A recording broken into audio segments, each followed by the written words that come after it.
سلام برای حالتون چطوره بچه ها؟ یه برنامه هست به نام استودیو یوتیوب. رکورداتون، بازدیداتون، لایکاتون، مثلا چه شکلی اسم پیجتون رو تغییر بدید، نام کاربریش، اینجور کار رو مثلا چند تا ویژگی جدید به کانالتون اضافه کنید.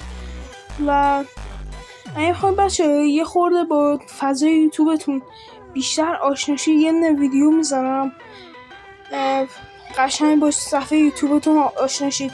آکام بچه بینید تو قسمت محتوا و ویدیوهاتون رو نشون میده، مثلا اینجا رو بهتون نشون میده مثلا کجاها چی دارید، میتونید اینجا پست بذارید برای خودتون.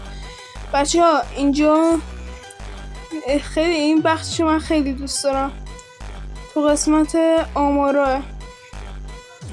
آمارا چقدر بیننده های تکراریتون 300 خورده ای، نوع دستگاه تلفن، رایانه، لوحی، رایانه، تلویزیون هم هست.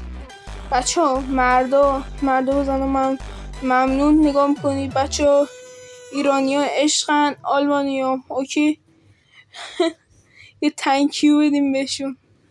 بچه ها 100%. آقا ساب کنید.